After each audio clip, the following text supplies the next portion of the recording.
आज के 10 लक्षणों में जो जो लक्षण आएंगे उनमें इस बात का मैं प्रतिपादन करूंगा कि अन्न, जल, इनसे भी मन में विकार उत्पन्न हो जाते हैं। इसलिए कई श्रेष्ठ संत जो होते हैं वो सबके यहां भोजन नहीं करते। एक महात्मा तो हमारे ब्रज में ऐसे हैं, वो किसी के भी घर में भोजन के लिए उनको बुलाया जाए तो वो पहले दही मंगाते हैं, दही लाओ अपने घर की, बाहर बाजार की नहीं, घर की लाओ।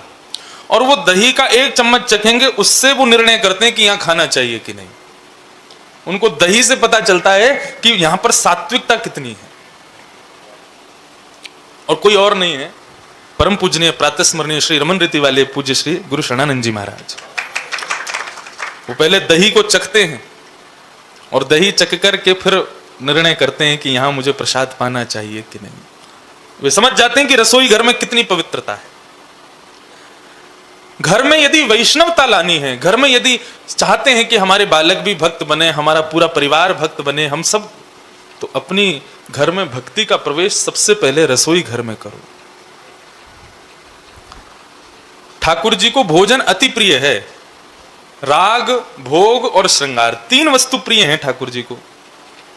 आप श्रृंगार नहीं कर सकते, आप राग रागनी नहीं गा सकते, क्योंकि राग वही गाएगा जिसके पास कंठ हो, श्रृंगार वही करेगा जिसके पास कला हो। लेकिन भोग तो सबके यहां बनता है, भोजन के बिना तो कोई भी नहीं रहता। तो इसलिए भोग की सेवा यानी कि अपनी रसोई घर को अत्यंत शुद्ध कर लो। तो प्राचीन काल के संत हर जगह भोजन नहीं करते थे, बहुत गिने चुने स्थानों पर ही जाते थे। तो श्रीमद् वल्लभाचार्य जी महाराज श्री परमानंद दास जी के यहां पहुंच गए। भोजन आदि से निवृत्त होने के बाद में बैठे थे और परमानंद जी दास जी से कहने लगे, परमानंद जी कोई पद सुनाओ। परमानंद जी जानबूझ करके विरह के पद नहीं गाते थे, क्योंकि वे जानते थे कि इसको सुनने की क्षमता नहीं है किसी में। लेकिन आज परमानंद दास जी को लगा कि बिल्कुल सब शांत है, कोई ऐसी दिक्कत नहीं है, विरह का पद गा भी दिया जाए, विरह हो भी जाए तो कोई दिक्कत नहीं, रात ही तो काटनी है, विरह में कट जाएगी। और उन्होंने श्रीमद् वल्लभाचार्य जी के सामने विरह का पद गाया। हरि तेरी लीला की सुधिया में, हरि तेरी लीला की सुधिया में। हे हरि, सुधि कहते हैं तेरी लीला की याद आवे, तेरी लीला की सुध आवे। अब जैसे ही नीचे चरण पकड़ करके बैठे थे वल्लभाचार्य जी के और ये पद गाना परमानंद दास जी ने शुरू किया, वल्लभाचार्य जी के नेत्र बंद हो गए। वल्लभाचार्य जी कौन है? यशोदा ही तो है, यशोदा का ही तो अवतार है। वल्लभाचार्य जी पहुंच गए द्वापर युग की यशोदा भेष में, और ठाकुर जी अपने कोमल चरणों से वृंदावन में भ्रमण कर रहे हैं। कभी मैया से आके माखन मांगे, कभी मैया की गोद में बैठ जाएं, कभी मैया के मुखमंडल को पकड़ें, कभी मैया के केश को पकड़ें। वो सब लीलाएं श्री वल्लभाचार्य जी के नेत्रों में घूमने लगी।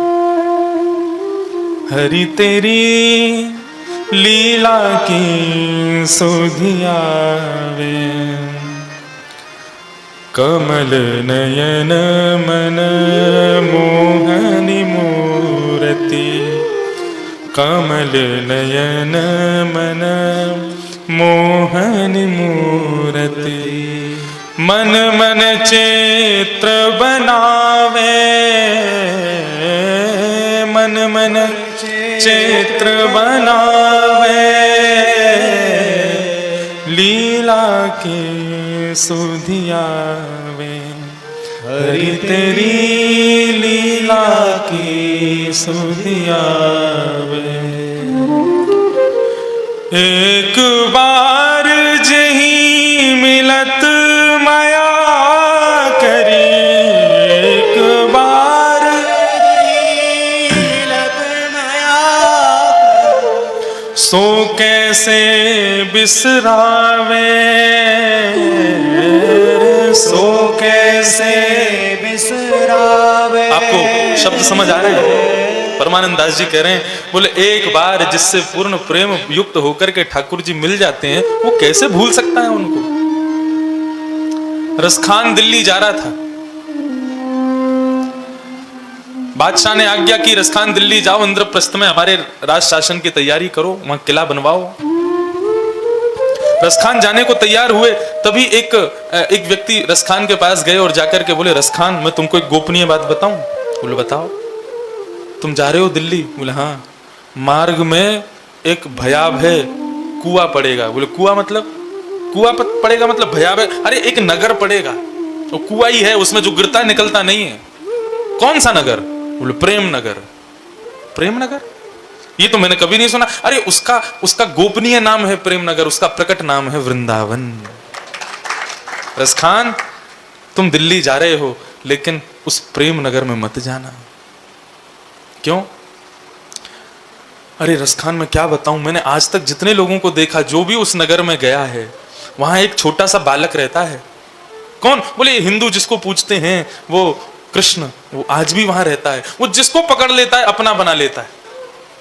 रसखान, तुम ध्यान रखना, कुछ भी कर लेना लेकिन उस स्थान से बच के। रसखान बोले छोटा सा बालक मुझको पकड़ेगा? बोले वो देखने में बालक है, उसके पेट में 1.5 हाथ की दाढ़ी है, 7 दिन का था तब तो पूतना मार दी थी उसने। रसखान बोले पहचानूंगा कैसे? बैठा बैठा रसखान उससे एक एक शब्द पूछ रहा है। बोले उसके ऐसे कमल नेत्र हैं, सुंदर मुस्कान है, सांवला स्वरूप है, पीली पीतांबरी पहनता है, गले में सुंदर माला धारण करता है, एक कान में एक ही कुंडल पहनता है। ठाकुर जी और बलराम जी दोनों के लिए आया है कि दोनों एक ही कुंडल पहनते हैं। कुंडल मेरी तरह नहीं पहनते, फूल का कुंडल पहनते। जैसे कोई फूल तोड़ के यहाँ कान में लगा लेते हैं ना, ऊपर इधर की तरफ ठाकुर जी उसको लगा ले, एक कुंडल। तो एक ही कुंडल क्यों पहनते हैं? बोले ठाकुर जी चलते चलते अब व्यस्त कैसे हो, चलते चलते कुछ तो करना है, तो बार बार उस कुंडल को उछाल उछाल के कभी इस कान में, कभी इस कान में, कभी इस कान में, कभी इस कान में। कर्णयोः कर्णकारम बिभ्रदवासः कनक कपसं वैजयंतीं चमालाम। पूरे रूप का वर्णन किया। बोले रसखान, उससे बचना। अब तो रसखान चिंतन करता जा रहा है, अपने मन में चित्रण बना रहा है, वो बालक ऐसा होगा, कमल जैसे नेत्र हैं। तो एक सुंदर छवि उसने अपने हृदय में बना ली। और रसखान बार बार नेत्र बंद करके देखता है, ये इतना कोमल है, इतना सुंदर है, इतना इतना इतना चंचल है, ये मुझे कैसे पकड़ेगा? अरे मैं इतना बलवान, कठोर, विशाल, ये नन्हा सा बालक कैसे पकड़ेगा?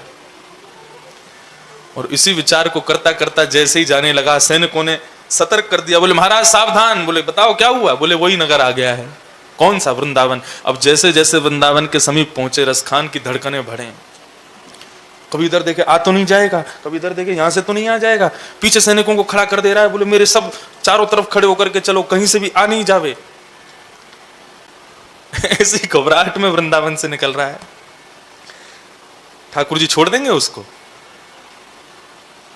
वृंदावन की सीमा के बगल से निकलने लगा और जैसे ही सीमा के पास आया, रसखान बोला सब सुरक्षित हैं? बोले हाँ सब सुरक्षित हैं, कोई नहीं आया। बोले अरे वो भी बड़ी बड़ी बातें कर रहा था, ऐसे करता है, ऐसे कुछ नहीं हुआ, सब तो ठीक है। जब वृंदावन की सीमा तक आ गए तो अंदर चली लेते हैं, देख ही लेते हैं, क्या बुराई है उसमें, हम भी तो देखें कौन है। रसखान चारों तरफ से सैनिकों की घेराबंदी में वृंदावन में प्रवेश कर रहा है, कहीं वो बालक ना आ जाए। देखते ही देखते देखते वृंदावन की ऐसी खुमारी चढ़ी, भगवान ने केवल एक ऐसा जाल बिछाया वृंदावन में कि जितने सैनिक रसखान को घेर के चल रहे थे, धीरे धीरे सब अपनी सुध खो गए। कोई किसी गली में चला गया, कोई किसी गली में चला गया, कोई किसी गली में, और एक स्थिति ऐसी आई, अकेला रसखान चल रहा है। रसखान देखता है चारों तरफ, एक भी सैनिक नहीं, घबरा जाता है। बोले अरे कहीं आ तो नहीं जाएगा, कहीं, अरे कहां हो, सबके नाम पुकारता है लेकिन कोई भी नहीं मिलता। अकेला रसखान पूरे ब्रजमंडल में, वृंदावन में भ्रमण कर रहा है। धीरे धीरे चरण बढ़ा रहा है। गली कोई आती है तो पहले झांक करके देखता है यहां खड़ा तो नहीं है। इतना बचेगा तो कभी नहीं बच पाएगा। इतना भयभीत होकर के रसखान जब आगे आगे बढ़ने लगा, तभी उसको नूपुरों की आवाज आने लगी, चंदन की सुगंधी आने लगी, माला के पुष्पों की सुगंधी उसके रोम रोम को प्रफुल्लित करने लगी। रसखान को अनुभव हुआ कि कोई तो मेरे पीछे खड़ा है। भयभीत हृदय से रसखान के पूरे शरीर में कंपन होने लगा। जैसे ही पीछे मुड़कर के देखा, त्रिभंग लली श्री राधा रमन लाल उसके सामने खड़े हुए। और रसखान के केवल थोड़ी पर जाकर के अपनी 3 उंगलियों से ठाकुर जी ने स्पर्श मात्र किया है। उनकी रूप माधुरी, उनके सुंदर चंचल नयन, चारु चरण, ऐसी सुंदर चितवन को देख करके रसखान वहीं मूर्छित होकर के गिर गया। होश आया तो जिस प्रकार गोपांगनाएं ब्रज की गोपियां विरह भाव से कातर होकर के ब्रजमंडल में कृष्ण को ढूंढ रही थीं, ऐसे ही अब रसखान डर नहीं रहा, अब खोज रहा है कहां है।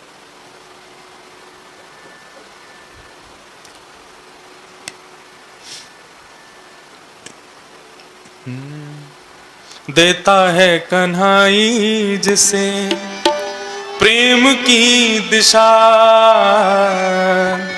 देता है कन्हाई जिसे प्रेम की दशा, सब विधि उसकी लेता है परीक्षा हो, सब विधि उसकी लेता है परीक्षा। कभी निकट बुलाए, कभी निकट बुलाए, कभी दूरियां बढ़ाए, कभी दूरियां बढ़ाए, छलिया हाथ नहीं आए कान्हा, हाथ नहीं आए हमें, श्याम ना मिला हमें, श्याम ना मिला हमें, श्याम ना मिला हमें, श्याम ना मिला। हे सुन राधिका दुलारी, सुन राधिका दुलारी, तेरे द्वार का भिखारी, तेरे द्वार का भिखारी, मैं हूँ श्याम का पुजारी, पीड़ा है हमारी हमें, श्याम ना मिला हमें, श्याम ना मिला हमें, श्याम ना मिला हमें, श्याम ना मिला हमें, श्याम ना मिला हमें, श्याम ना मिला हमें, श्याम ना मिला हमें, श्याम ना मिला। रसखान खोजते रहते हैं, रुदन करते रहते हैं, यमुना में स्नान करते हैं, ब्रजरज लपेट लेते हैं। रसखान जब चलते थे वृंदावन में तो लोग तो एक कंठी की माला पहनते हैं, लेकिन रसखान पूरी तुलसियों की कंठी की मालाओं से ही शरीर को ढक करके वृंदावन में घूमते थे। कोई पूछता था रसखान एक तुलसी की माला काम कर सकती है, तुम इतनी माला क्यों पहनते हो? रसखान कहते थे कि तुम तो फिर भी पवित्र हो, पवित्र कुल से हो, खानदान से हो, लेकिन मैं तो म्लेच्छ परिवार में जन्म लेने वाला व्यक्ति हूं, मुझे एक तुलसी की माला से वो काम नहीं हो पाएगा। मैं तो पूरे दिन तुलसी की मालाओं में खुद को ढक करके रखूं, तभी ठाकुर जी कृपा करेंगे। बादशाह ने एक दिन आकर के वृंदावन में देख लिया, आकर के रसखान से कहा, रसखान तुम हमारे महामंत्री हो आदि आदि। रसखान बोला, मेरी याददाश्त चली गई, मुझे कुछ याद नहीं है। तुम कौन हो? मैं कौन हूं? मैं कहाँ का मंत्री, तुम कहाँ के राजा, मुझे कुछ नहीं पता। मुझे बस एक ही बात पता है, वृंदावन के राजा दो, श्याम राधिका रानी। बस दो ही राजा रानी हैं, या तो राधिका रानी है या श्याम राजा हैं। तुम कहाँ के राजा भैया, मुझे कुछ नहीं पता। तो वही बात कह रहे हैं, हरि तेरी लीला की सुधिया वे, एक बार जेही मिलत माया करी, सो कैसे बिसरावे, सो कैसे बिसरावे। एक बार जो मिल लेता है वो कैसे भूल सकता है आपको? भगवान बोले, क्यों, ऐसा क्या है मुझ में? मुख मुस्कान बंक अलकावली, मुख मुस्कान बंक अलकावली, चाल मनोहर भावे, चाल मनोहर भावे भावे, लीला की सुधिया वे, हरि हरि तेरी लीला की सुधिया वे। परमानंद प्रभु श्याम ध्यान करी ऐसे विरह गवावे। परमानंद दास जी जब इस पद को गाने लगे, पद को गाते गाते ऐसे मंत्र मुग्ध हो गए, भूल गए मैं कहाँ हूं। जब पद पूरा हुआ तब उन्होंने नेत्र खोल करके देखा, श्रीमद् वल्लभाचार्य जी के चरण हाथ में हैं, वे चरण की सेवा कर रहे हैं। जैसे ही श्रीमद् वल्लभाचार्य जी को देखा तो अचेत अवस्था में श्रीमद् वल्लभाचार्य जी मूर्छित होकर के पड़े हैं। नेत्रों से अश्रुओं की धार बह रही है। 1 दिन, 2 दिन, 3 दिन तक वल्लभाचार्य जी मूर्छा में रहे, उठे ही नहीं। और 3 दिन बाद जब मूर्छा टूटी है, वल्लभाचार्य जी ने परमानंद दास जी को अपने हृदय से लगाया। परमानंद दास जी ने उस समय प्रतिज्ञा ले ली कि आज के बाद विरह नहीं गाऊंगा। मेरे गुरु को कष्ट हुआ, मेरे गुरु को श्रम हुआ। ऐसे ऐसे पद हैं। फिर उसके बाद उन्होंने एक खिलता हुआ पद गाया, विमल जस वृंदावन चंद्र को, विमल जस वृंदावन, कहा प्रकाश सोम सूरज को, कहा प्रकाश सोम सूरज को, जो मेरे गोविंद मुख को विमल जस। अरे क्या प्रकाश देंगे ये चंद्रमा और सूरज, जैसा प्रकाश हमारे लाल जी के मुखमंडल का है। श्री परमानंद दास जी ने कहत जसोदा औरन आगे वैभव आनंद कंद को, खेलत फिरत गोप बालक संग ठाकुर परमानंद को। परमानंद दास जी ने पद गाया। तो आज सहजी परमानंद दास जी का अपने आप ही सुबह उठते ही मैंने जब पढ़ना शुरू किया तो यही शुरू हो गए। हमारे पूज्य नाना जी बड़े अच्छे रसिक थे, बहुत बहुत अच्छे रसिक थे। वृंदावन की रस परंपरा के अद्भुत विद्वान थे। उनको वृंदावन के रसिक जन तो पकड़ के बैठा के रखते थे अपने पास। वे मुझसे कहा करते थे कि लाला, कभी प्रवचन में, कभी कथा में यदि सहज भाव से कोई भक्त का अनायास ही स्मरण आ जाए तो समझना चाहिए कि उस सभागार में वो भक्त आए हैं, बैठे हैं। तो श्री परमानंद दास जी आज निश्चित ही यहाँ पर चैतन्य भाव से बैठे हैं, इसलिए उनका स्मरण आया है।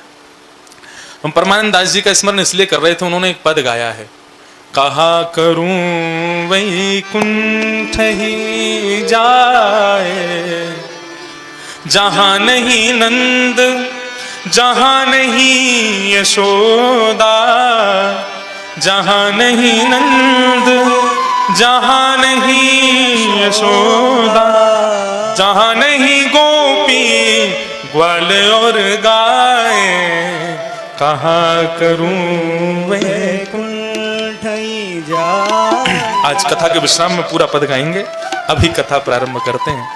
ठाकुर जी कह रहे मैं क्या करूं वैकुंठ जाकर के, जहां पर गोप नहीं है, ग्वाल नहीं है, जहां पर कदम्ब के वृक्ष नहीं है, जहां पर नंद नहीं है, यशोदा नहीं है, ऐसे वैकुंठ जाके हम क्या करें।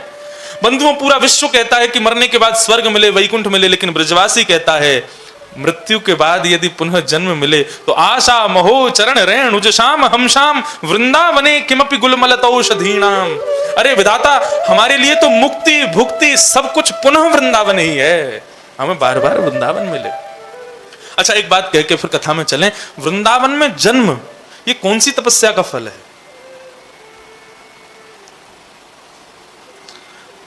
श्रीमद् भागवत में ही वर्णन है कि वृंदावन में जन्म हो। देखिए, वृंदावन में आकर के रहने लग जाओ, वृंदावन में बाद में आ जाओ, वृंदावन में आकर के फिर गोलोक धाम को प्राप्त कर लो, ये सब तो आपके हिमालय की तपस्या के फल हो सकते हैं, आपके पूर्वजों की तपस्या के फल हो सकते हैं, लेकिन वृंदावन में जन्म ये कौन सी तपस्या का फल है?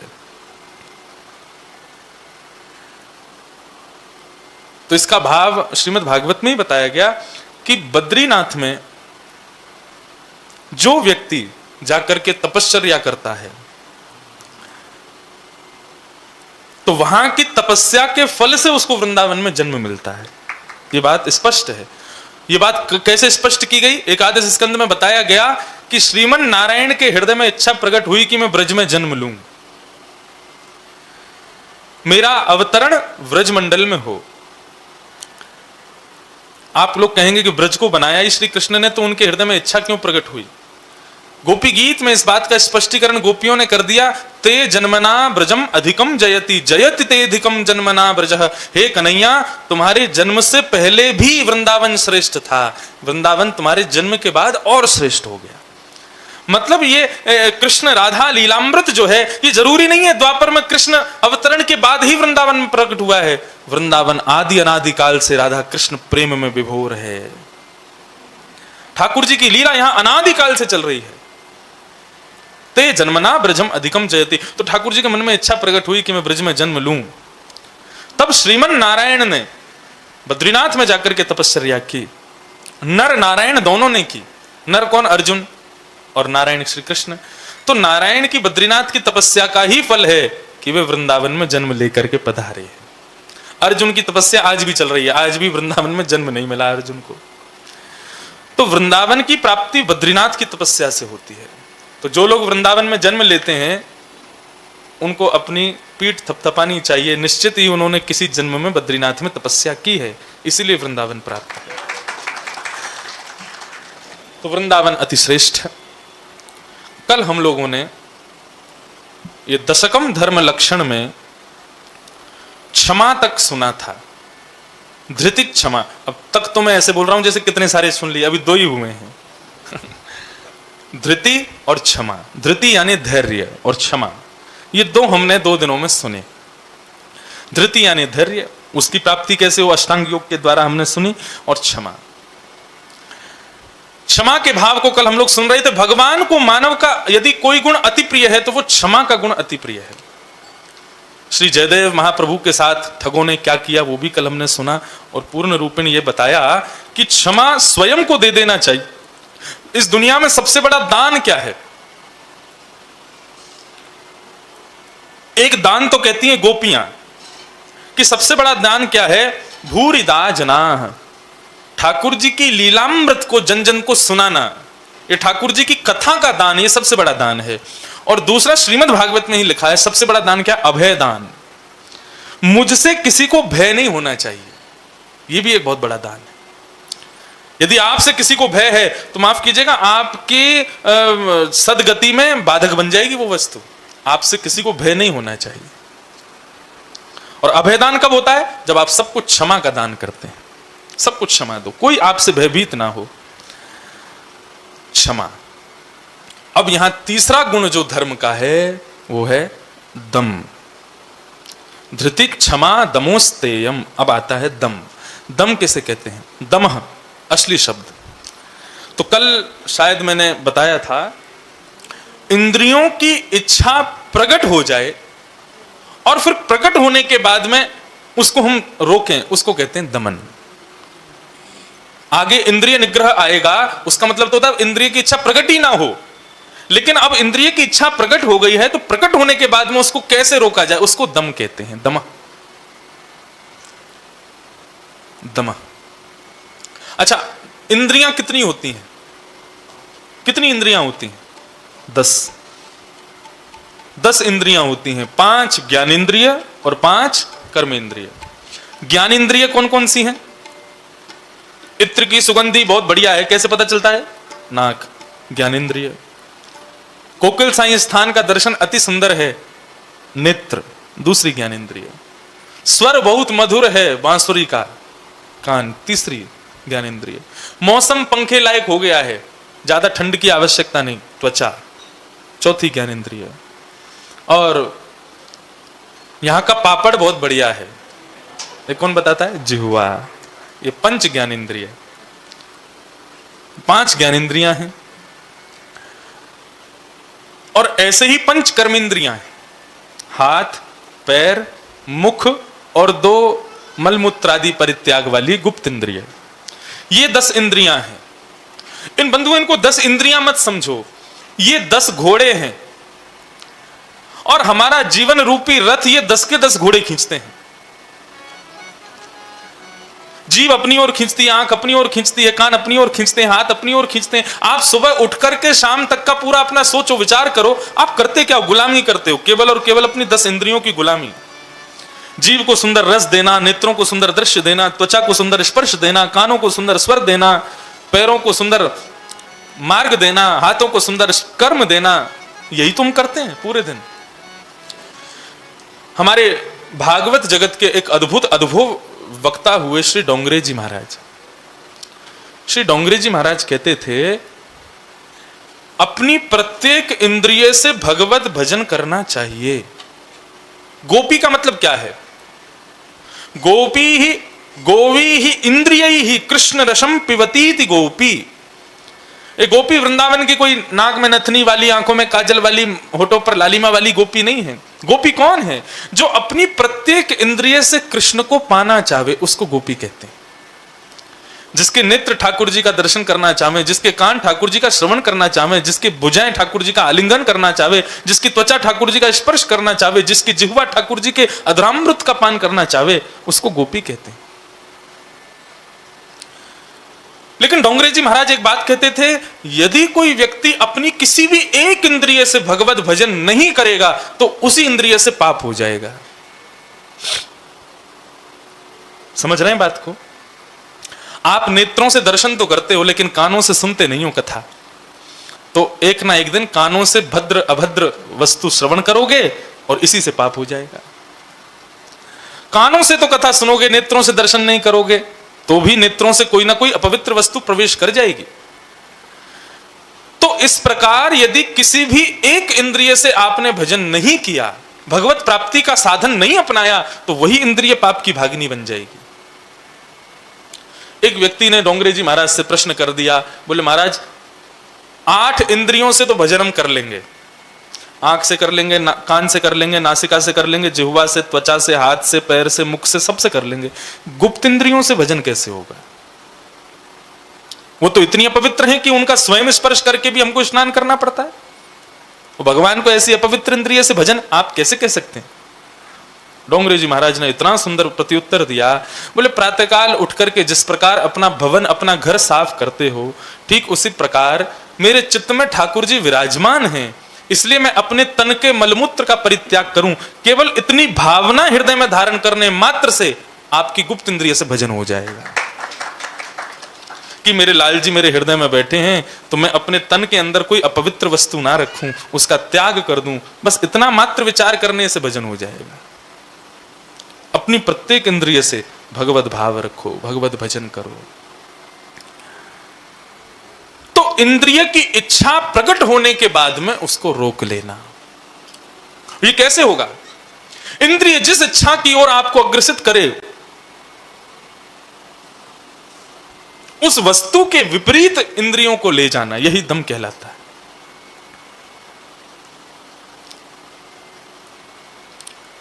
एक भाव लिखा था, किसी भी इंद्रिय का विषय उपस्थित है, मतलब नेत्रों को जो चाहिए आपके सामने रखा है, कानों को जो चाहिए आप उसको श्रवण कर सकते हो, जीव को जो रस चाहिए वो आपके सामने है, विषय किसी भी इंद्रिय का विषय सामने उपस्थित हो परंतु आपका अधिकार उस पर ना हो तो उसको भोगना नहीं चाहिए।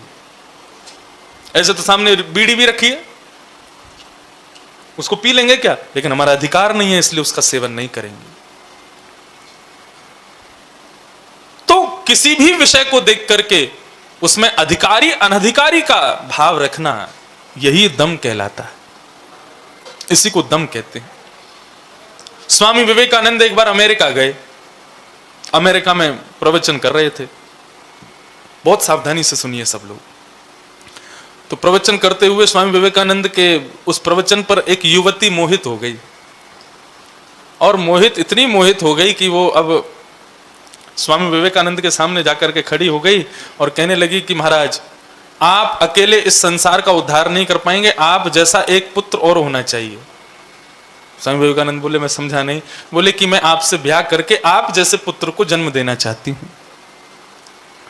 स्वामी विवेकानंद इसको कहते हैं दम। विषय उपस्थित है लेकिन फिर भी उसका उपभोग ना करना, अनधिकारी है। इसलिए स्वामी विवेकानंद ने तुरंत क्या किया, मुस्कुराए और उस युवती की 4 परिक्रमा लगाई और परिक्रमा लगा के उसके चरणों में प्रणाम किया।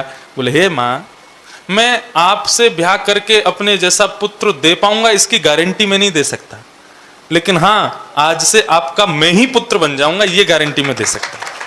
आज से आप मेरी मां, मैं आपका पुत्र। इसको कहते हैं दम। विषय थोड़ा सा गंभीर है इसलिए ध्यान से सुनिए सब लोग।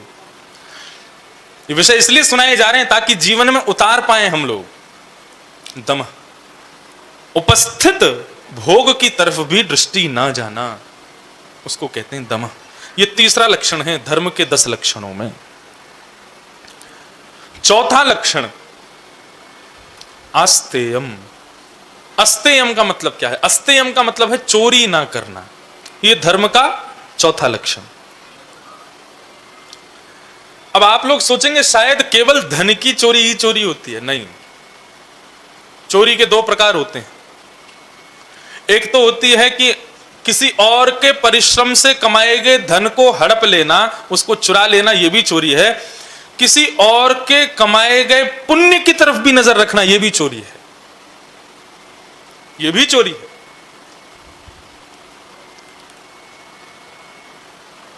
पिता ने खूब भजन किया, मां ने खूब भजन किया, हमारे पूर्वजों ने खूब भजन किया, और उनके भजन के प्रताप को हम नाती पोता आदि हम लोग सब अपने जीवन में ग्रहण कर रहे हैं। लेकिन यदि हम उसकी पूर्ति भजन करके नहीं कर रहे तो यह भी हमारी चोरी मानी जाएगी।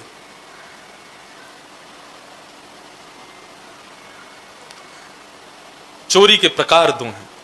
आजकल लोग दीक्षा क्यों लेते हैं, गुरु क्यों बनाते हैं? गुरु इसलिए भी बनाए जाते हैं कि भैया हमारे पास भजन करने का समय नहीं है, गुरु नहीं होंगे तो भव से पार नहीं हो पाएंगे, गुरु तो होना चाहिए। तो गुरु बनाने का मतलब क्या रखते हैं लोग? हम तो अपना बिजनेस करते रहे, गुरु जी भजन करते रहे, तो उनके भजन से हमारी नैया पार हो जाए। चोरी है सबसे बड़ी।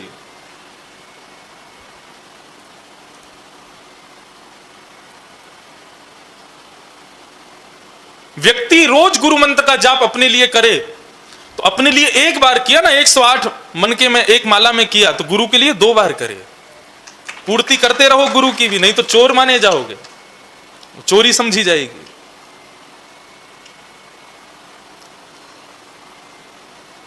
चोरी केवल धन की नहीं है, चोरी बहुत वस्तुओं की होती है।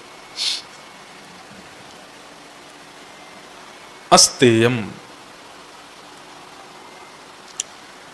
एक संत थे, वो संत पूर्णमासी के दिन केवल अपनी कुटिया से निकला करते थे और एक वृद्ध माता थी, उनके घर जाके भोजन किया करते थे। बाकी के दिन स्वयं पका के भोजन किया करते थे। आज पूर्णमासी के दिन जब वो भोजन करने के लिए मां के यहां गए तो वृद्ध मां ने भोजन बना करके परोसा, संत ने पा लिया, और भोजन पाने के बाद जैसे ही वो मां के घर से निकले अपनी कुटिया के लिए, तो सामने से एक सुंदर युवती आ रही थी। संत का स्वभाव ऐसा बन चुका था कि वो किसी भी युवती को, किसी भी कन्या को देखते थे तो यदि वो उम्र में बड़ी है तो उसके प्रति मां का भाव रखते थे, और उम्र में छोटी है तो बहन का भाव रखते थे। लेकिन आज उस संत के नेत्रों में विकृति आ गई। जैसे ही उस सुंदरी युवती को देखा तो ना तो मां का भाव उत्पन्न हुआ, ना बहन का भाव उत्पन्न हुआ, बस सुंदरी है, कितनी सुंदर है, ये भाव उत्पन्न हुआ। वो युवती जैसे ही निकल गई, संत अपना सिर पकड़ करके बैठ गई। हुआ क्या? ये मेरे मन में विकृति आई कैसे? मैं आज कथा में कह रहा था अन्न का भाव। संत ने अपना पूरा दिन देखा, अपने पूर्व के बिताए गए दिनों को खोजा, मैंने कोई अपराध तो नहीं कर दिया, मुझसे कोई गलती तो नहीं हो गई। लौट करके मां के पास गए, बोले मां आज तुमने भोजन सिद्ध कैसे किया था? रोज जैसे करती हूं वैसे किया था। बोले मां मैंने आज तक आपसे पूछा नहीं, लेकिन आप ये बताओ, आप अकेली रहती हो, आपके पास में सब्जी राशन पानी खरीदने का धन कहां से आता है? तब मां ने बताया, बोले कि मैं रुई की बत्तियां बनाती हूं और बना करके बेचती हूं, उससे जो धन आता है उससे बनाती हूं। तो मां आज जो सब्जी लाई थी वो कब खरीदी थी? बोले आज सुबह ही खरीदी थी। बोले आज सुबह जो धन का प्रयोग किया वो कहां से आया था, वो कब मिला था? बोले वो भी आज सुबह सुबह अपनी रुई की बत्तियां बेच करके मिला था। वो रुई की बत्तियां कब बनाई थी? बोले कल रात्रि में बनाई थी। बोले कैसे बनाई थी? बोले रुई की बत्ती जैसे बनाती हूं वैसे बनाई थी बैठ करके, और वो बनाई थी। बोले कुछ हुआ था क्या उस समय? तब उस मां ने कहा कि हाँ, कल रात्रि में जब मैं रुई की बत्तियां बना रही थी तो मेरे घर का तेल खत्म हो गया, जिसकी वजह से लौ जो जल रही थी, दीपक जो जल रहा था वो बुझने लगा था, और मुझे कुछ बत्तियां पूरी करनी थी। सुबह मेरे ग्राहकों को आना था, तो मैं सोचने लगी तेल है नहीं, लौ जला नहीं सकती, बत्ती जला नहीं सकती, अब ये बत्तियां बनाऊं कैसे? तब मैंने देखा कि मेरे पड़ोस की खिड़की में से रोशनी आ रही थी मेरे आंगन में। तो मैं अपनी समस्त रुइयों को लेकर के वहां पहुंच गई और उस पड़ोस की खिड़की से आने वाली रोशनी में बैठ करके मैंने बाकी की रुई की बत्तियों को सिद्ध किया। संत ने कहा, ये पड़ोस में कौन रहते हैं? बोले कि एक परिवार रहता है। बोले ये क्या करते हैं?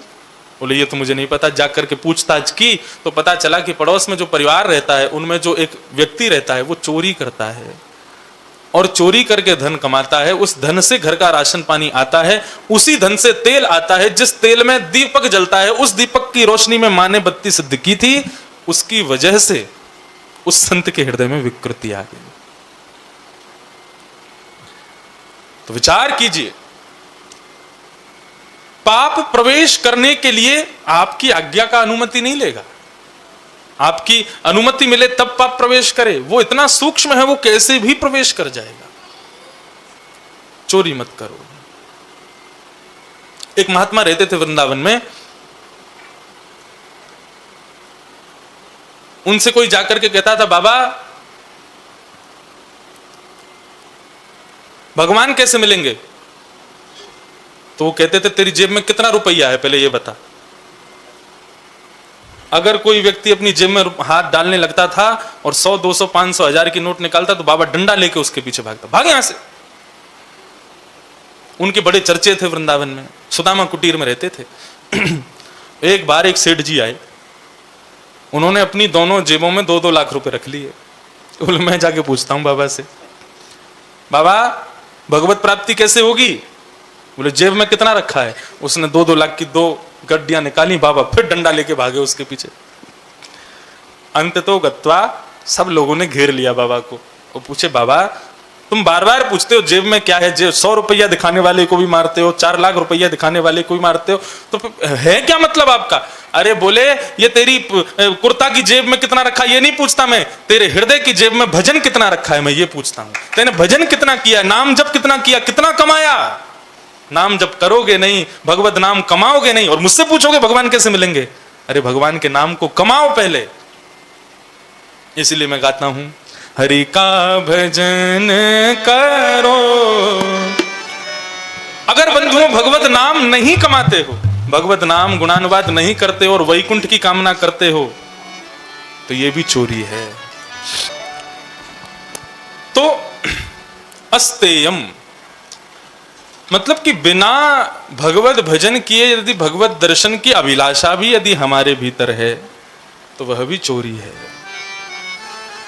हम यदि भजन नहीं करते और भजन बिना किए यदि बिहारी जी, राधा रमन लाल आदियों का दर्शन भी यदि हम करते हैं तो वह भी चोरी से दर्शन माने जाएंगे। पहले अपनी योग्यता तो बनाओ उस स्तर की कि आप बिहारी जी के सामने खड़े हो सको। वो उनकी कृपालुता है कि सबके लिए द्वार खुले, उनके आगे तो पूतना भी चली जाती है। लेकिन कहीं हम चोर ना घोषित हो जाएं, उसके लिए भजन करके अपनी उस योग्यता को प्राप्त करके बिहारी जी के समक्ष खड़े होना। अब तक नहीं पता था, कोई बात नहीं, लेकिन अब पता है तो अब कोशिश करना, बिहारी जी जाओ तो पहले एक माला करके जाओ। इतनी कमाई तो कर लें कि बिहारी जी के सामने खड़े हो जाएं। फिर वहां से राधा वल्लभ जी जाओ तो रास्ते में एक माला और करते हुए जाओ, कहीं चोर ना बन जाए हम। अस्तेयम ये धर्म का धृति क्षमा दम स्तेयम चौथा लक्षण। 2 चोर थे। अच्छा, ये कई बार हमने देखा है कि कई भजनानंदी तो नहीं, मतलब हाँ, वृंदावन में रहने वाले लोगों के मन में भी विकृतियां होती हैं। बिहारी जी का निरंतर दर्शन कर रहे हैं, राधा वल्लभ लाल जी का निरंतर दर्शन कर रहे हैं, राधा रमन जी के सामने ऊंचे ऊंचे स्वरों में कीर्तन कर रहे हैं, लेकिन फिर भी उनके कभी दर्शन करने में आता है कि उनमें भी विकृतियां हैं। वो इसीलिए है क्योंकि अस्तेय है उनका, वो बिना भजन के ठाकुर जी को दर्शन कर रहे हैं।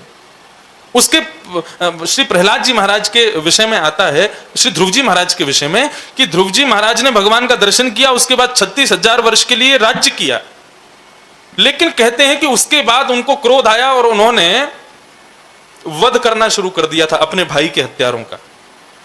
तो परीक्षित जी ने प्रश्न किया था सुखदेव जी से कि इनको तो भगवान का दर्शन हो गया था, फिर इनको क्रोध क्यों आया? तब सुखदेव जी कहते हैं, बोले दर्शन तो भगवान का हो गया था लेकिन भजन नहीं हुआ था। मतलब जब तक भगवत नाम आश्रय नहीं लोगे, जब तक भगवान के नाम के आश्रित नहीं होगे, भगवान तुम्हारे सामने भी खड़े हो जाएं तो भी विकार तो रहेंगे। अरे रावण का मति क्यों नहीं बदल गई राम जी को देख के? पूतना की मति क्यों नहीं बदल गई कृष्ण को देख के? कंस के मन में विकार क्यों नष्ट नहीं होंगे दर्शन करके? इनसे भी पता नहीं चला कि राक्षस भगवान के सामने होकर के भी विकार युक्त हैं, तो हम विकार से शून्य कैसे हो जाएंगे? जब तक नाम जीवन में नहीं आएगा। भगवत नाम भगवान से भी बड़ा है। अब आप लोग विचार करो, हम लोग किसके सहारे जी रहे हैं आज तक? बिहारी जी 24 घंटा तो खड़े नहीं रहते मेरे सामने। और मैं अपनी सत्य बात बताऊं, आप बिहारी जी के दर्शन मैंने किए लॉकडाउन के बाद, राधा वल्लभ लाल जी के भी किए, लेकिन 1.5 साल लगभग हो जाएगा, 1 साल से ज्यादा हो जाएगा, राधा रमन जी नहीं गया मैं। इस बीच में राधा रमन जी का एक पद भी गा दिया, राधा रमणम हरे हरे। राधा रमन जी के खूब भाव लिख दिए, राधा रमन जी का खूब स्मरण कर लिया, अपने लाल जी के बड़े बड़े उत्सव किए, लेकिन राधा रमन जी का दर्शन अभी तक मैंने नहीं किया है। और सत्य बताऊं, मन में बिहारी जी के लिए एक बार को हुआ था कि बहुत दिन हो गए दर्शन नहीं किए, राधा वल्लभ जी के लिए हुआ कि मन में बहुत दिन हो गए अब दर्शन नहीं हुए। राधा रमन जी का तो लग रहा है कि कल ही परसों दर्शन किया है, क्योंकि नाम के रूप में हृदय में विराजमान है। श्री प्रहलाद जी महाराज भी कहते हैं, जब बड़े बड़े राक्षस उनको मारने का प्रयास करते हैं, प्रहलाद जी तब भी नहीं मरते, तब प्रहलाद जी से बड़े बड़े राक्षस कहते हैं, तेरा हरि आसपास खड़ा है क्या तेरी रक्षा करने के लिए? तब प्रहलाद जी कहते हैं नहीं। तो जनार्दनानुस्मरणानुभाव, बोले जनार्दन भगवान को आने की आवश्यकता नहीं है, केवल उन्होंने अपना नाम भेज रखा है मेरी रक्षा में, वो नाम मेरी रक्षा कर रहा है। तो बंधुओं, बिना नाम जप के यदि भगवत दर्शन भी हम कर रहे हैं तो वो भी आस्तेयम, चोरी मानी जाएगी। परम पूजनीय प्रातस्मरणीय श्री मलुक पीठ वाले महाराज जी ने एक बात कही मुझसे कि नरेश जी, कभी कहीं पर जाओ और आदमी सब यजमान लोग बुलाते हैं, बड़े बड़े श्रोतागण अपने अपने घर बुलाते हैं, यदि वो आपको कुछ खाने पीने की सामग्री अर्पित करें तो कोशिश करना मत खाओ, लेकिन यदि बहुत जिद करें और आपको पाना पड़े तो या तो पाने से पहले या पाने के बाद 2 मिनट या तो प्रवचन कर देना या फिर भजन कर देना, मतलब कीर्तन करवा देना। मैंने कहा क्यों महाराज जी? बोले नहीं तो चोरी मानी जाएगी। तो तुमने बिना परिश्रम किए जल पी लिया किसी के घर का, बिना परिश्रम किए उसके घर का अन्न खा लिया, परिश्रम क्या करो? बोले तुरंत सत्संग कर दो वहां पर। हम यहाँ पापड़ इसीलिए फ्री में नहीं खा रहे हैं, यहाँ पहले कथा सुनाते हैं फिर पापड़ खाते हैं, कहीं चोरी ना हो जाए। तो ऐसे ही बिहारी जी के दर्शन तो सुलभ हैं, वृंदावन में सब सुलभ है, लेकिन हम अपने स्तर से सोच के चलें, हम बिहारी जी को क्या दे करके जा रहे हैं? ठाकुर जी के नाम गुणानुवाद भजन रूपी ये सुंदर नाम स्मरण करके ठाकुर जी को पहले प्रस्तुत करें, फिर उनका दर्शन करें। खाली हाथ मत जाना, चोरी मानी जाएगी। अस्तेयम।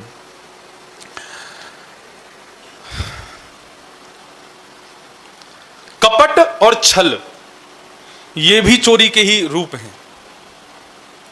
किसी के मुंह पर कुछ होना, पीछे से कुछ होना, ये भी कपट का स्वरूप। कई लोग मैंने देखे वृंदावन में आकर के तो महाराज उनका रूप ही बदल जाता है, तिलक निकल आएगा, धोती निकल आएगी, बढ़िया घूमेंगे भक्त बन के पूरे वृंदावन में, और जहां दिल्ली पहुंचे नहीं जीन्स वगैरह पहन करके और पूरे महाराज फिर तो पूरे स्टाइल में घूम रहे हैं। ये भी कपट है, चोरी है। अपने एक ही रूप में रहो, सब जगह बदलने की जरूरत क्या है?